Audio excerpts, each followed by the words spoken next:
যেতে যেতে পথে পূর্ণিমা রাতে দেখা হয়েছিল গগনে। জোরে গান করলো।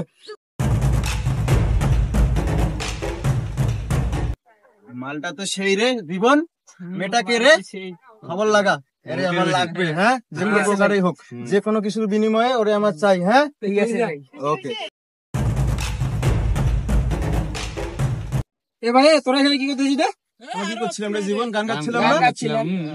দেখো ভাই, তোমরা এখানে বসে আছো গান গাচ্ছ, সেটা ঠিক আছে, কিন্তু এখানে কোনো ইপ্রিজিং চলবে না, কারণ এটা আমাদের পাড়া, এখানে এটা হচ্ছে সমাজ। সো এখানে অনেক মা বোনেরা হাঁটাচলা করে। আমি দেখতেছিলাম তোমাদের সামনে দিয়ে একটা মেয়ে যাচ্ছিল, তোরা তাকে দেখে বেশি করে গান গাচ্ছিলি। আমরা ভাই ওর সাথে বেশি বাড়াবাড়ি করার দরকার নাই, ও মেম্বারের ছেলে, চল আমরা এখান থেকে চলে যাই। এ জীবন, এটা কে রে? ওই পাড়ার উপরে কথা বলে, ওই পাড়ার আরনের ছেলে ভাই। এবার আমার উপরে কথা বলে, ওকে জানে আমি হলাম এই এলাকার 7 বারের নবনির্বাচিত চেয়ারম্যানের ছেলে। ওইটাই তো ভাই। চল আমরা মেম্বারশিপ বিচার দেবো। আচ্ছা তাহলে চল। মেম্বার সাহেব বাসা আছেন? কে রে এত চিল্লাচিল্লি কেন? কি হয়েছে বলো?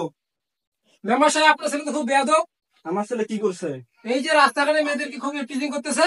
আমার ছেলে ইফটিজিং না করবে তা কে ইফটিজিং করবে? এটা আমার পাড়া, আমি এই এলাকার মেম্বার, আমার ছেলে তো এখানে রাজ করবে। এখানে আমার ছেলে রাজ না করলে কি তোরা রাজ করবি? তোরা এখান থেকে চলে যা। আচ্ছা ঠিক আছে মেম্বার সাহেব, আপনি যদি আপনার ছেলেকে কিছু বলবেন না, তাহলে কিন্তু আমরা আমাদের মধ্যে ব্যবস্থা নিব, ঠিক আছে? ও আমার ছেলে, ঠিক আছে, তোরা যা করার করে নিস, যে আমি পরে এটা দেখে নিবো। যাও যাও বাসা থেকে। আচ্ছা ভাতিজা, আসো। এ ভাইরা শুনো, আমাদের মেম্বারের ছেলে আছে না, সে কিন্তু খুব বাড়াবাড়ি করতেছে, আমরা কিন্তু আর বিচার করব। তোমরা কি সবাই আমার পাশে আছো তো? হ্যাঁ ভাই, আমরা পাশে আছি। ভাই মেম্বারের ছেলে যাচ্ছে, চল।